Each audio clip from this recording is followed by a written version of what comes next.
అన్ని వైపుల నుంచి ఇక్కడికి వచ్చి బుద్ధ పౌర్ణమి సెలబ్రేషన్స్ చేసుకుంటున్నాం మనం. ఇది చాలా గొప్ప పండగ. మనకి పండగలన్నీ వస్తాయి, అవన్నీ ఇంట్లో చేసుకుంటాం. ఈ పండగ అందరం కలిసి చేసుకుంటాం, అదే బుద్ధ పౌర్ణమి. బుద్ధుడు అంటే చాలా గొప్ప మనిషి, ధ్యాని, యోగి, ఎన్లైటెండ్ మాస్టర్, ఇవన్నీ ఉన్నాయి క్వాలిఫికేషన్స్. ఆ క్వాలిఫికేషన్స్ కోసమే మనం కూడా ప్రయత్నిస్తున్నాం. మన ధ్యానంలో కూడా మనం అలా అవ్వాలని మనం ఆ దారిలోనే నడుస్తున్నాం. దారి చూపించారు పత్రికారు. ఆ దారిలోనే మనం నడవడానికి అన్ని విధాలా ప్రయత్నిస్తున్నాం, చాలా వరకు కూడా చేస్తున్నాం. పని చేయడం అనేది పత్రికారు నేర్పించారు. నాకు ఒక్క మాట కూడా వచ్చేది కాదు. నిజంగా నేను తెలుగులో మాట్లాడలేకపోయేదాన్ని. ఒక ముక్క కూడా తెలుగులో అనలేకపోయేదాన్ని. ఇంగ్లీష్లో మాట్లాడేదాన్ని. పల్లెటూళ్ళకి వెళ్తే ఇంగ్లీష్ అర్థం కాదు వాళ్ళకి. ఏం చేయాలో నాకు తెలీదు. ఈ మాత్రం జ్ఞానం కూడా నాకు లేదే అని బాధపడేదాన్ని. బట్ నేను మాట్లాడుతూ ఇంగ్లీష్లోకి వెళ్ళిపోతే, ఇది కామన్ సెన్స్ గురించి చెప్తున్నాను. నేను మాట్లాడుతూ నేను ఇంగ్లీష్లోకి వెళ్ళిపోయేదాన్ని. నన్ను గట్టిగా ఇక్కడ ఇంగ్లీష్లో తెలుగులోకి రా అని నన్ను పక్క నుంచి తట్టేవారు. మళ్ళీ జ్ఞాపకం వచ్చాయి, ఓహో తెలుగులో మాట్లాడాలి. అలాగా చిన్ని విషయాలు కూడా ఆయన కామన్ సెన్స్ గురించి చెప్పేవారు. రాగానే బాగున్నారా అంటారు. నేను దిట్టంగా ఉన్నాను ఇక్కడ, బాగున్నారా అంటే ఇలాగా, అది ఫస్ట్ నేర్పించేవారు అందరికీ. బాగున్నారా అనక్కర్లే, సంగతులేంటి, విశేషాలేంటి అని మనం అడగాలన్నమాట. ఎవరైనా వస్తే విశేషాలేంటి, సంగతులేంటి, కొత్త విషయాలేంటి, ఇవన్నీ అడిగాలి. కానీ మీరు బాగున్నారా అంటే ఇంటి ముందర ఎదురుగుండా కూర్చుంటే మనం బాగున్నారా అంటే అది కామన్ సెన్స్ కాదు కదా. సో ఇవన్నీ కూడా చిన్ని విషయాలు కూడా మనకి నేర్పించి చేయి పెట్టుకొని నడిపించారు ఆయన.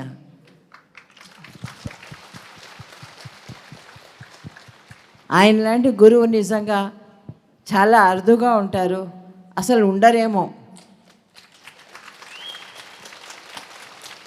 ధ్యానం ఎలా చేయాలి, ఎందుకు చేయాలి, ఎప్పుడు చేయాలి, కూర్చొని చేయాలా, నిలబడి చేయాలా, పడుకొని చేయాలా, ఎవరికి ఎలా వీలుంటే అలా చేయాలి.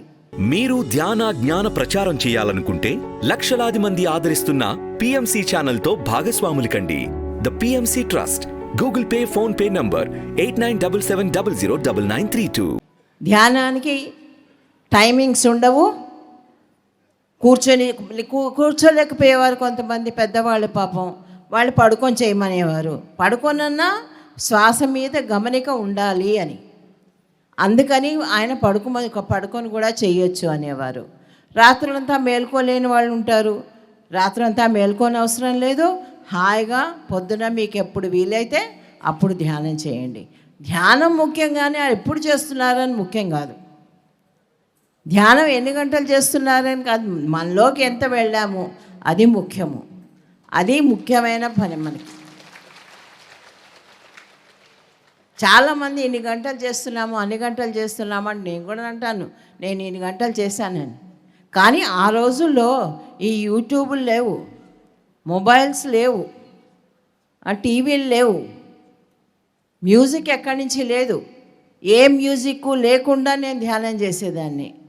ఇప్పుడు గైడెడ్ మెడిటేషన్లు వస్తున్నాయి, మ్యూజిక్ మెడిటేషన్లు వస్తున్నాయి. మ్యూజిక్ చాలా బాగుంటుంది, ఎందుకంటే ఆ మ్యూజిక్లో మనం అలా వెళ్ళిపోతాం.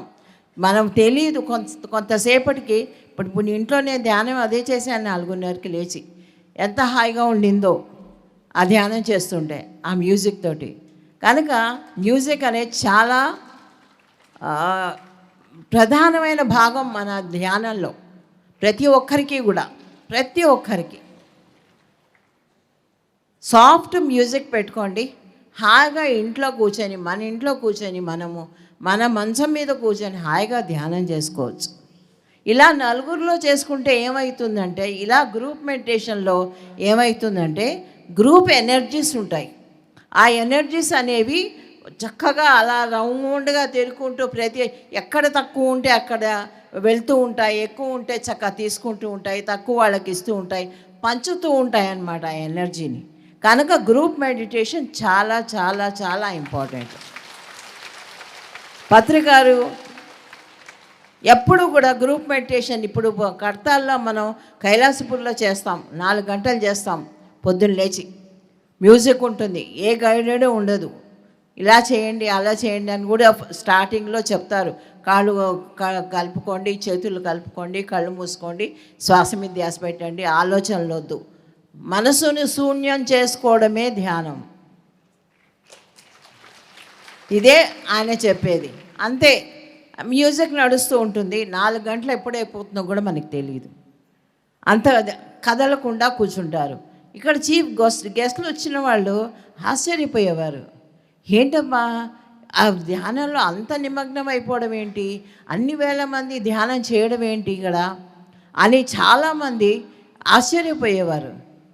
ధ్యానంలో అంత పవర్ ఉంది, ఆ గ్రూప్ మెడిటేషన్లో అంత పవర్ ఉంది. ఎక్కడైనా సరే 10 సెంటర్లు కలిపి ఒక చోట కూర్చొని ధ్యానం చేయండి, అక్కడ డిఫరెన్స్ ఉంటుంది. ఆ రోజుల్లో మరి ఎవరూ లేరు కాబట్టి నేను ఒక్కదాన్నే చేసుకున్నాను. కానీ ఇప్పుడు బోల్డ్ అంతమంది. మీ అందరికీ కూడా ఆ ధ్యానం అనేది ఒక వెపన్. అది ఇది దాన్ని ఏమంటారు, వెపన్ ఏమంటారు, ఆయుధంని ఇచ్చారు. మంచి ఆయుధం అది, దానికి తిరుగులేదు. బ్రహ్మాస్త్రం అది. అలాంటి అస్త్రాన్ని మన చేతిలో పెట్టి ఆయన హాయిగా ఉండేవారు అనమాట. ఇప్పుడు ఆయన నిశ్చింతగా ధ్యానం చేస్తున్నారు, అందరూ చూస్తున్నారు. ఇక్కడెక్కడో నిలబడే ఉంటారు ఆయన.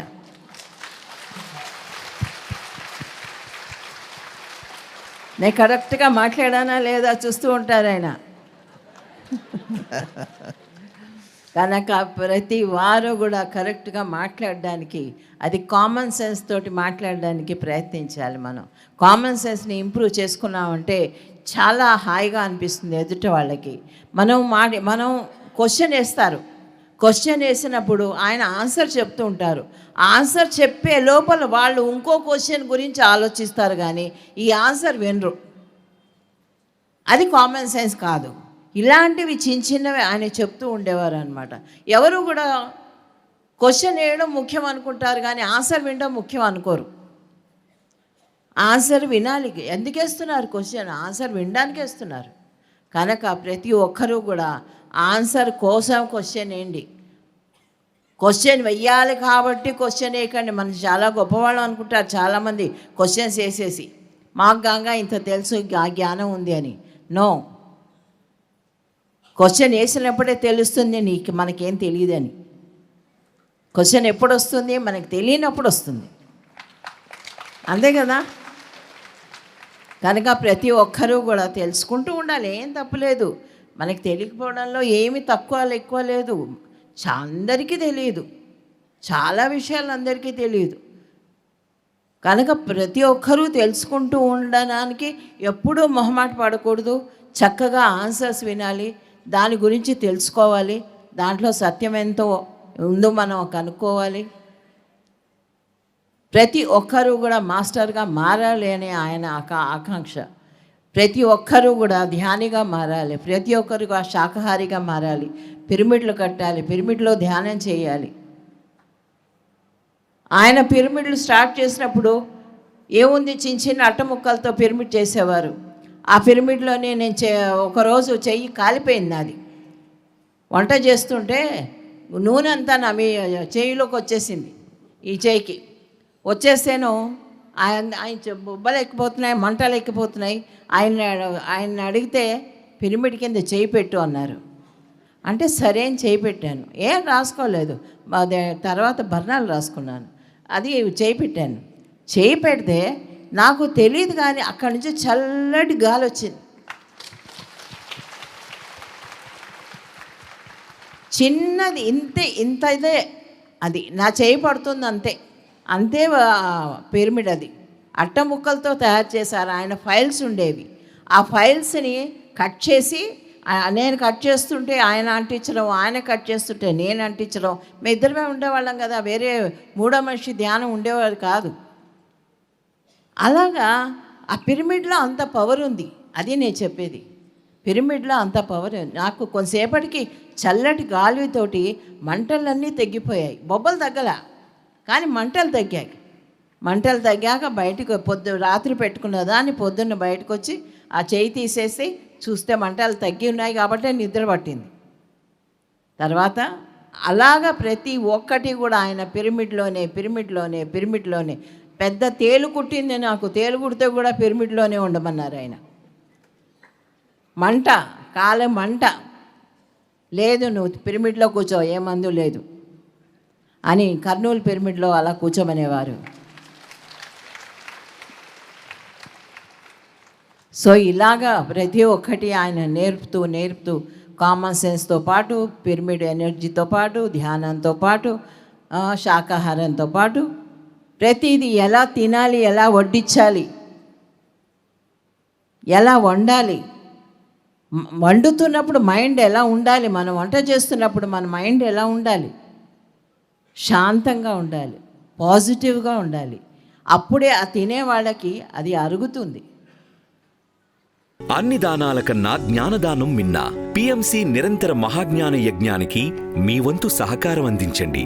The PMC trust. Google pay, phone pay number 8977009932. మనం ఇంట్లో ఏం చేస్తాం, మన భర్తకి చక్కగా ఆయన ఆరోగ్యంగా ఉండాలి అనే ఉద్దేశంతో మనం వంట చేస్తాం. చేస్తున్నప్పుడు బాగుంటుంది, ఆయన వంట చేస్తాం, ఆయనకు పెడతాం. కానీ తక్కిన వాళ్ళకి పెట్టాలంటే ఎందుకు పెట్టాలి అని అనుకుంటారు. నేను అనుకునేదాన్ని, పబ్లిక్గా చెప్తున్నా, నేను అనుకునేదాన్ని. ఎందుకంటే వంట చేయడం అనేది ఇప్పుడు 10 మంది వస్తారు, వచ్చినప్పుడు ఆ విధంగా వంట చేసి రెడీగా పెట్టేస్తాం. కానీ ఆ 10 మందికి ఇంకో 50 మంది కలిస్తే ఏం చేస్తాం, ఎంత కష్టంగా ఉంటుంది. అలా చేసేవారు ఆయన. 50 మంది వస్తే భోజనాలు తినండి లోపల పంపించేసేవారు. అక్కడ లోపల అన్నం ఉందో లేదో మరి ఏమీ తెలియదు. మళ్ళా అన్ని సైజుల కుక్కర్లు ఉండేవి మా ఇంట్లో. ఎందుకంటే ఎంతమంది వస్తే ఆ కుక్కర్ పెట్టడానికి. సో ఇలాగా జీవితాన్ని ఆయన సరిదిద్దుతూ సరిచేస్తూ ఆ దారిని ఆయన ముళ్ళ మీద నడిచిన మనకి పూలబాటేశారు.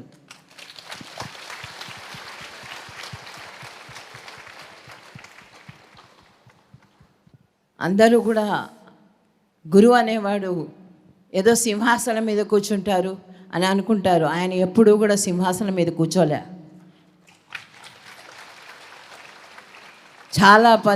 చాలా ప్రేమతోటి సింహాసనం వేసి స్టేజ్ మీద కూర్చోమనేసరికి అక్కడ వచ్చిన వాళ్ళని అక్కడ కూర్చోబెట్టి ఆయన కింద కూర్చునేవారు. ఎప్పుడు కూడా ఆయన నేను ఇంపార్టెంట్ అని ఎప్పుడూ కూడా చూపించుకోలేదు. నేను మామూలు మనిషిని, నాకు ఏమీ తెలియదు, ధ్యానం చెప్పడం తప్ప నాకు ఏ విషయం తెలీదు. బాగా చదువుకున్నారు, చదువులు బాగా ఉన్నాయి ఆయనకి, వాళ్ళ ఇంట్లో అందరికీ చదువులు బాగా ఉన్నాయి. అది సెల్ఫ్ ఇంపార్టెన్స్ తగ్గించుకోవడం కూడా కామన్ సెన్స్లోకే వస్తుంది. ఎప్పుడు కూడా నేనే గొప్ప, నేను నా సింహాసనం ఉండాలి, నన్ను స్టేజ్ మీదకి పిలవాలి, నన్ను ఇచ్చేయాలి అచ్చేయాలి అని అనుకోకూడదు. నేను స్టేజ్ మీదకి పిలవకుండా దాక్కునేదాన్ని, పిలుస్తారేమో కనిపిస్తే అని. ఎందుకంటే మాట్లాడడం రాదు కాబట్టి. ఇప్పుడు ఇంత మాట్లాడేస్తున్నాను చూడండి, నాకు తెలియను, మాటలు ఆగడంలే. ఆయనేమో ట్రాన్స్లేషన్ కోసం వెయిట్ చేస్తున్నారు. నా మాటలు ఆగడంలే. ఆయన ఇరాలో మనం అందరం ఉన్నాము, ఆయనను మనం చూసాము అంటే చాలా గొప్ప విషయం కదా. చాలామంది చూడని వాళ్ళు ఉన్నారు. గురువు గారిని చూడకుండానే ధ్యానంలోకి వచ్చారు, ధ్యానం చేస్తున్నారు, చాలా ఎక్కువగా ఎదిగిపోయారు. నా ఉద్దేశంలో ఇవాళ వచ్చిన వాళ్ళు కూడా సీనియర్ మాస్టరు, 30 ఏళ్ళ కిందట వాళ్ళు కూడా సీనియర్ మాస్టర్సే. మనకు తెలియదు కదా ఏ పుట్టలో ఏ బాగుందో. ఇవాళ వచ్చిన వాళ్ళు కూడా గొప్ప మహర్షి అవుతారేమో. కనుక ఎప్పుడు కూడా ఇప్పుడే వచ్చారు కదా, ఇవాళే వచ్చారు కదా, నో నథింగ్. అందరూ గొప్పవాళ్ళే, ప్రతి ఒక్కరూ గొప్పవాళ్ళే. ఆ గొప్పతనాన్ని మనం నిలబెట్టుకోవాలి. నిలబెట్టుకోవడం అంటే ఇలాగా దారి తప్పకూడదు. మనం చక్కటి దారిలో ఉన్నాం, బాటలో ఉన్నాం. ఆ దారి తప్పకుండా చక్కగా మనం ఈ దారిలోనే నడుస్తూ ఉంటే గమ్యం తొందరగా వస్తుంది. ఎప్పుడూ కూడా మిగులు ఉండకూడదు అంటారు. చాలా చాలా గొప్ప విషయం అది. మనం చేసిన కర్మలకి మిగులు ఉండకూడదు అని. చిన్న స్టోరీ చెప్తా. ఒక గురువు శిష్యుడు అలా వెళ్తూ ఉంటారు. వెళ్తూ ఉంటేను అక్కడ ఒక చోట ట్రైబల్స్ వస్తారు. ఆ ట్రైబల్స్ ఊరు అన్నమాట అది. ఆ ఊళ్ళో రాజు ఉంటాడు. రాజు తర్వాత తక్కిన అందరూ ఉంటారు. ఆ గురువుకేమో చక్క మంచి రూమ్ ఇస్తాడు. ఆ శిష్యుడు కూడా మంచి రూమే ఉంటుంది. ఇద్దరు ఉంటారు. రాత్రి అవుతుంది, రాజు దగ్గరికి వెళ్తారు. పొద్దున అవుతుంది, రాజు దగ్గరికి వెళ్తారు. వెళ్తే ఒక పని ఆవిడ వస్తుంది. వచ్చి బుట్ట నిండా ఏవో కూరగాయలు తెచ్చి ఆ రాజుకి ఇస్తుంది. ఇస్తేను లోపల భార్యకు చెప్తాడు, బియ్యం ఇయ్యు, 4 కుంచెలు బియ్యమో ఎన్ని కుంచెలో ఇమ్మని చెప్తాడు. డబ్బాలు ఇస్తారు. ఆవిడ అమ్మిన ఆవిడ ఏం చేస్తుంది, ఇంటికి తీసుకెళ్ళి ఆ బియ్యాన్ని కొలుస్తుంది. కొలిస్తే ఏమవుతుంది, కొంచెం ఎక్కువ ఉంటుంది ఆ బియ్యం. తను ఇచ్చిన వస్తువు కంటే బియ్యం ఎక్కువ ఉంటుంది. అంటే ఆవిడ ఏం చేస్తుంది, పరుగుని వచ్చి ఆ బియ్యాన్ని తీసుకొచ్చి రాజుకు మళ్ళా ఇస్తుంది. అంటే అయ్యో ఎందుకు తెచ్చావు బియ్యం, మళ్ళీ నువ్వు ఉంచుకోవచ్చు కదా, రేపటి పనికి వస్తుంది కదా. అంటే వద్దు రాజా, ఈ బియ్యాన్ని నేను తీసుకున్నానంటే ఈ బియ్యం ఇవ్వడానికి ఇంకో జన్మ తీసుకోవాలి నేను. కనుక మనకి ఎంత అవసరమో ఎంత ఇచ్చామో అంతే తీసుకోవాలి. ఈ కర్మలు యాడ్ అవుతూ పోతాయి మనకు తెలియకుండానే. మన పుస్తకంలో రాసుకుంటూ ఉంటారు, సో అండ్ సో వాళ్ళు ఇంత తీసుకున్నారు ఎక్కువ, ఈ మనిషి ఇంత తీసుకున్నారు ఎక్కువ. ఇవన్నీ కూడా మనకు తెలియకుండానే పుస్తకంలోకి వెళ్తుంటాయి. ఆ కర్మలు యాడ్ అవుతూ ఉంటాయి. మీరు ఒక సినిమా చూడండి, హిందీలో మీకు అర్థమవుతుందో లేదో కానీ, థ్యాంక్ గాడ్ అని ఒక సినిమా ఉంది. మంచి కర్మలు చెడు కర్మలు అనేవి ఎలా చూపిస్తారో వాళ్ళు. ఒక కర్మ వెనకాల ఎన్ని కర్మలు యాడ్ అవుతాయో మనకు తెలియకుండానే, మనకు తెలియదు అది, మనకు తెలియకుండానే జరిగిపోతూ ఉంటాయి. అప్పుడు చూపిస్తాడనమాట చిత్రగుప్తుడు, చూడు ఈ కర్మ చేసావు, దాని వెనకాల ఎన్ని కర్మలు యాడ్ అయ్యాయో నీకని. కనుక మనం జాగ్రత్తగా మన రోజువారీ జీవితాన్ని జాగ్రత్తగా తీసుకెళ్తూ ఉంటే మన బండి చక్కగా చేరుతుంది గమ్యానికి. కనుక thank you very much. Buddha Purnima సందర్భంగా అందరికీ శుభాకాంక్షలు. Thank you. ఉన్న స్థితి నుంచి ఉన్నత స్థితికి తీసుకువెళ్లే మార్గాన్ని సూచించే అద్భుతమైన కార్యక్రమాలను అందిస్తున్న PMC ఛానల్ కు మీ వంతు సహకారాన్ని అందించండి. The PMC trust. Google pay, phone pay number 8977009932.